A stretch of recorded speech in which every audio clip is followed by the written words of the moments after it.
Welcome to the Clear Brand Academy podcast, where we take the mystery out of marketing and help you get more leads and sales with a clear brand and proven marketing tactics. I'm your host, Alexander Toth. Today we're going to go through one more marketing myth. This is the fourth in a short series about marketing myths. And before I jump in today, I want to give a huge thank you to Byron Sharp and his team at Oxford. Their data-driven approach to marketing is absolutely incredible. I think it is on par with Jim Collins' data-driven approach to business. To me, Jim Collins is the single greatest business writer ever. His research is outstanding, and his books are clear and actionable. And Byron Sharp is that same person within the marketing world. Now, if you haven't heard of Jim Collins, I'm sure that you've heard of the book Good to Great. It's basically standard in business school these days, but he has 5 or 6 books in the series of Good to Great. And Byron Sharp has a similar approach within marketing, very data-driven. He's got the first book in the series is How Brands Grow. He's got How Brands Grow Part 2. He actually has a university textbook for marketing. And there's also a book called Building Distinctive Brand Assets. Now, he also writes with Jenny Romaniuk. I'm not sure if I'm pronouncing that last name right, so sorry, Jenny. So giving her credit here as well. These are absolutely incredible books. And the final marketing myth today is from the data. It's addressed in a number of these books from Byron Sharp, and it is differentiation. And so let's talk about differentiation. These days, everybody's talking about it.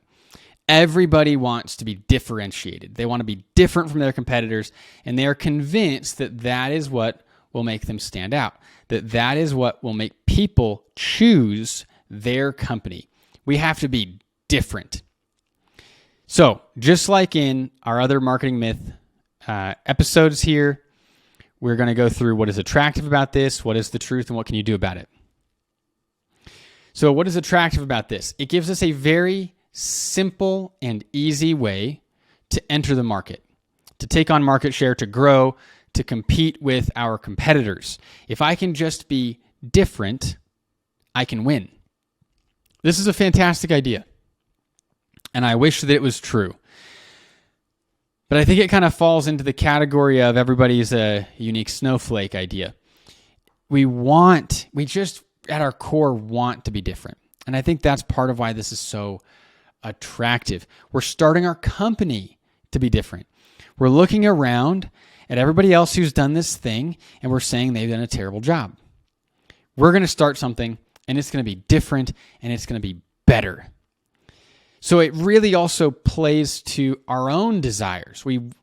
This desire, not only in myself being different, but in my company, in the things that we do being different as well. And this has been greatly professed by many marketing gurus. And even in folks who I've followed or I've talked about, differentiation is huge. You have to do one thing and it has to be different from everybody else. Does that sound familiar?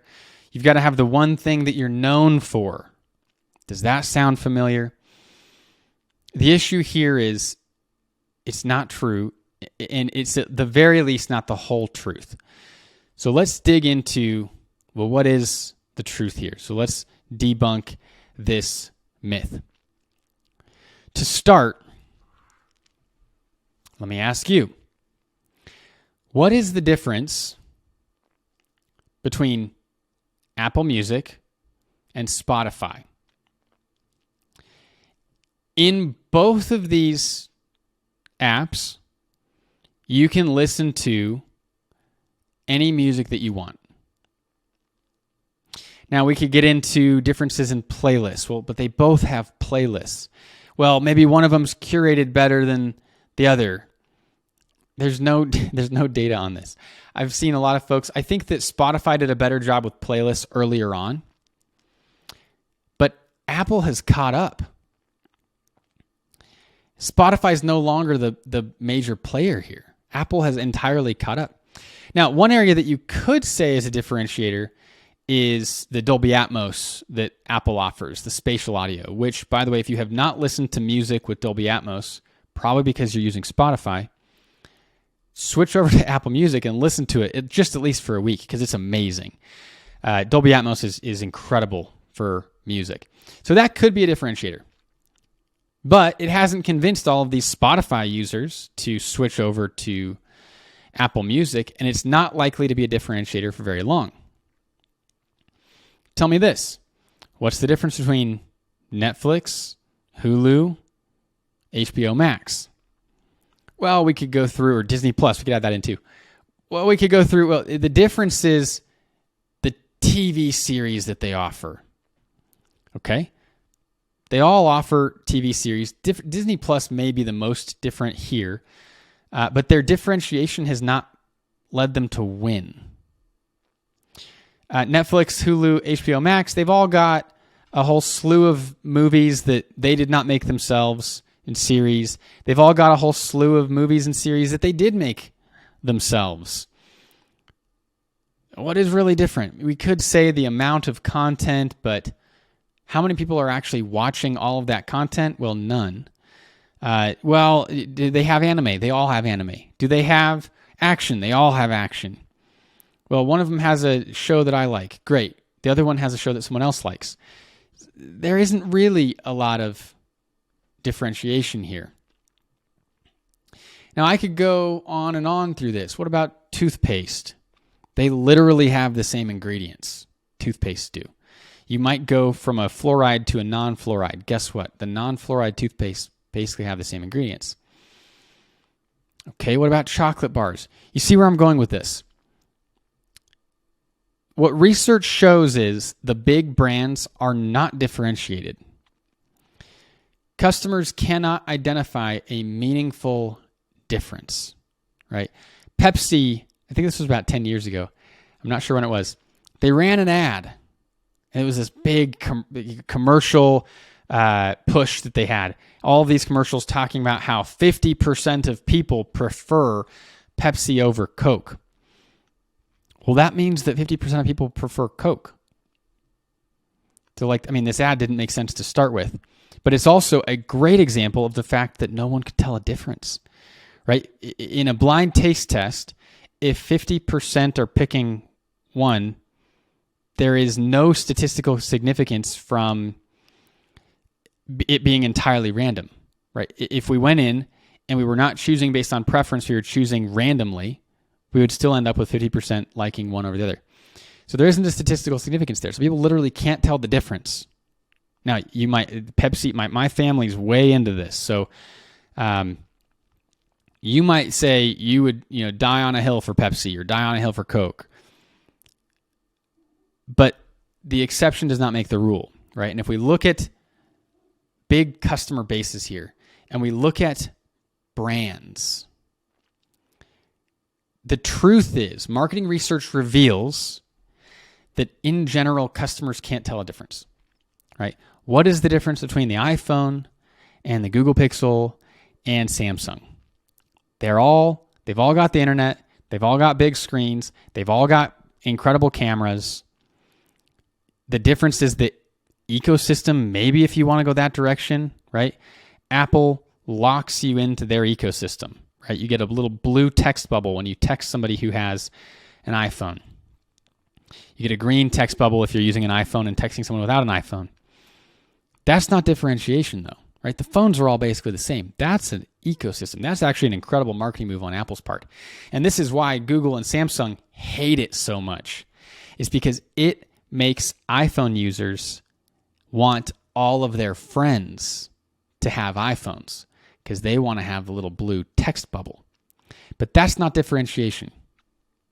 That is a brilliant form of marketing and social pressure. That's what that is. But it's not differentiation, right? If you were to list off all of the features of each of these phones and took the name off of them, no one would be able to tell the difference. So the truth about this myth is that differentiation is not the driving factor in buying.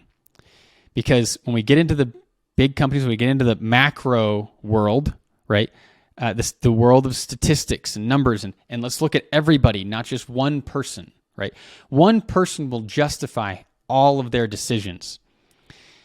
And so one person, if we ask them, they would never say that they can't tell the difference, because it's a self-justifying prophecy, we could call it, but they made the decision, and they need to feel like they made the decision based on information.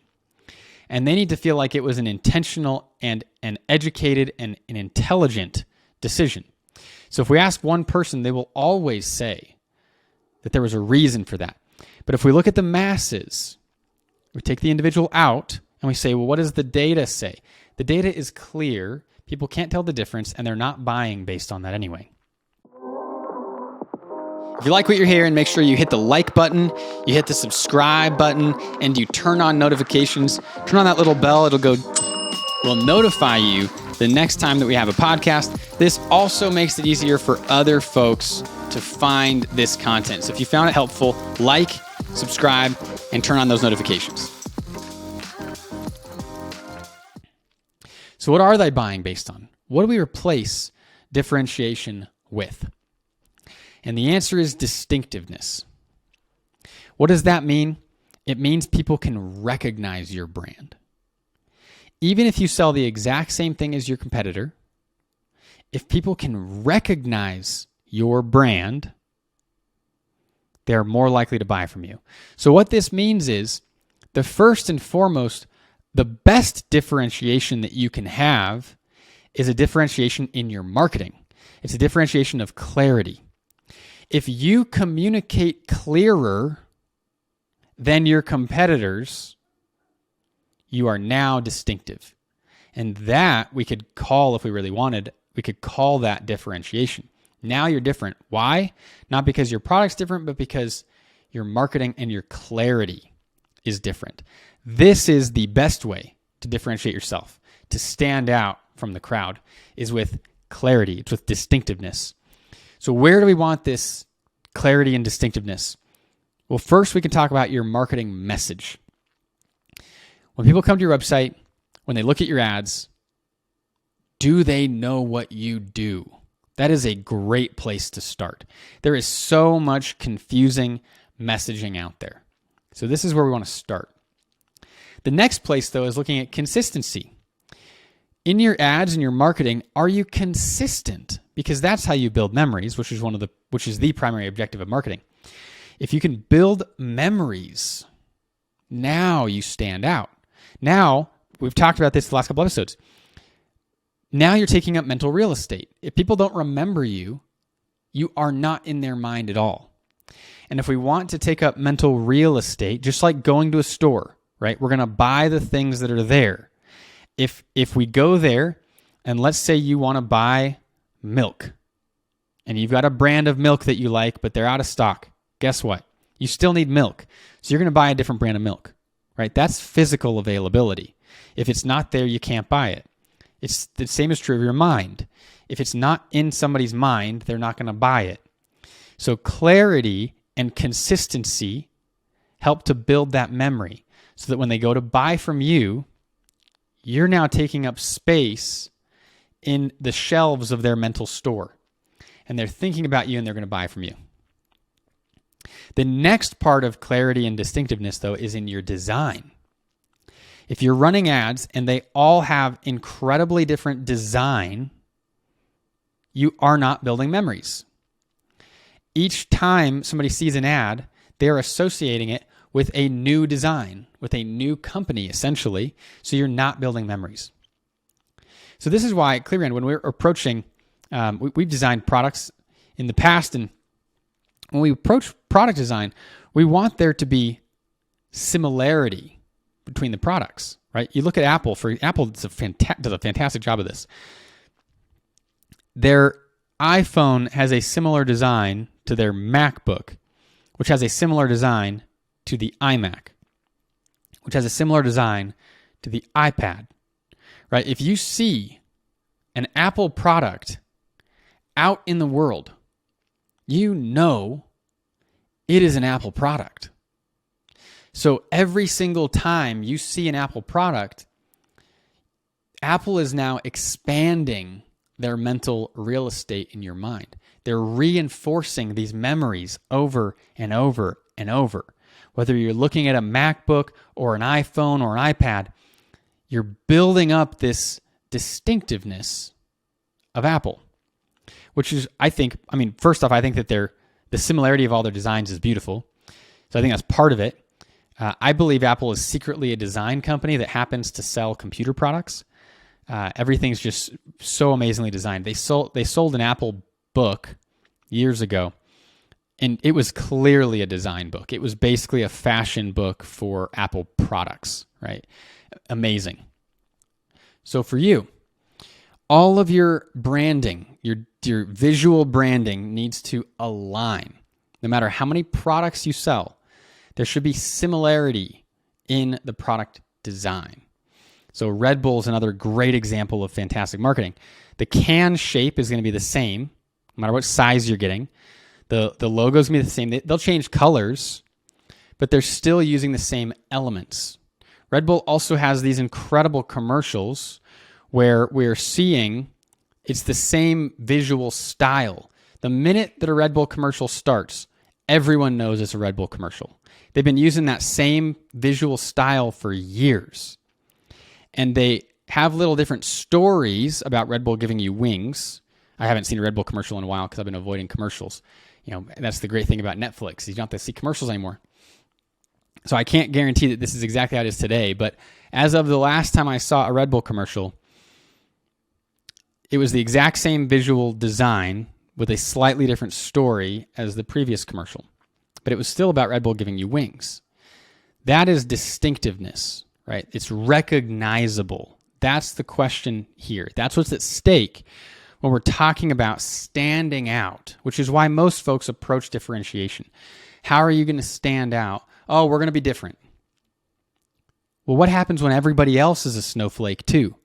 Now everybody else is different, and now all of their differences make you blend in. How do you stand out when everybody else is so different? So this distinctiveness, right? Being recognizable as you, being recognizable as your company, that is what is key here. People are seeing hundreds of ads every single day. And as far as they're concerned, they're all different. But if you're able to show up with the same message, at Clearbrand we approach it with a story, so we would even say the same story, and the same design elements, and the same visual brand, now you're able to build that memory. Oh, they say, I've seen a similar ad before. Research has shown people need to see something about 8 times before they notice it. Well, what happens if all of your different ads look different? You're not ever adding up to number 8. They need to see the same visual branding and the same basic story 8 times to get to that number 8. Now, I'm not sure if that 8 is still true, but the idea is true. Needing to see something multiple times. And if everything that you do is different from everything else that you do, you will never get to that point where people feel like they've seen you multiple times. But if it's all similar, if it's consistent and it's distinctive, if it's recognizable as your company, then each time they see it adds up and it contributes to that memory. So rather than differentiation, we're going to go for distinctiveness in your messaging and in your branding. Now, in the book, Building Distinctive Brand Assets, Jenny Romaniuk, again, I'm pronouncing her last name wrong, she writes about how to build distinctive brand assets. So it's not only about the colors and the fonts. Those are important, but it goes beyond that, right? It goes to Red Bull having the same basic visual style of their ads and the same basic story of somebody being tired and Red Bull giving them wings. That's a distinctive brand asset. Geico's Gecko, that is a distinctive brand asset. I've been seeing a ton of the Emu, Liberty Mutual commercials. I hate these commercials. Just to be frank, Liberty Mutual, please do something different. But They are distinctive. They annoy me like crazy, but they are distinctive. And they have built mental real estate into my mind, even though I don't like them. But that's the thing about it. They use the same colors. They use the emu. They use that same phrase about customization, right? Customizing your car insurance. And I can say that because they've said it on my YouTube over and over and over and over and over. So even though I don't like it, it's worked. It's clear. Their message is the same. Their branding is the same. There's that bright yellow in every ad. And they have the same basic story happening with customization. They've got two actually, but they still, because they've only got two, one is people talking about customization and one is the emus. But the two is still less than dozens, right? And so they're still able to build up those memories. And even though they have those two, they're still saying the same things. So that is a fantastic example of distinctiveness, of recognizability. Now, even though I don't like it, when next time I'm choosing car insurance, am I going to call them? Probably, just to see what they say. And I will be thinking about them because they built this mental real estate in my mind.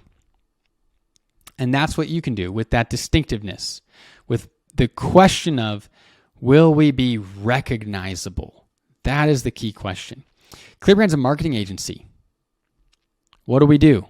The same thing that every other marketing agency does, essentially, right? Now, internally, once you're in, it looks a little bit different, but that's going to be true of all of those marketing agencies. So what do all the marketing agency websites talk about? Well, they talk about websites, they talk about marketing, they talk about ads, they talk about getting results. And so we have to address this every day. And this is why we start every podcast with the exact same intro. That's what we're doing here, is we're being recognizable. We're being distinctive. And that's what you can do. So instead of asking, how can I be different? Right? Everybody's different these days. Everybody's a snowflake. Instead ask, how can I be recognizable? And let your clarity and your distinctiveness drive people towards you by building mental real estate. And if you want to see more about how to do this, go check out that book, Building Distinctive Brand Assets by Jenny Romaniuk, Romaniuk. We're going to link to that in the show notes. Thanks for listening to the Clear Brand Academy podcast, where we take the mystery out of marketing and help you get more leads and sales with a clear brand and proven marketing tactics. If you liked this podcast, please leave a review on Apple Podcasts or wherever you listen to podcasts.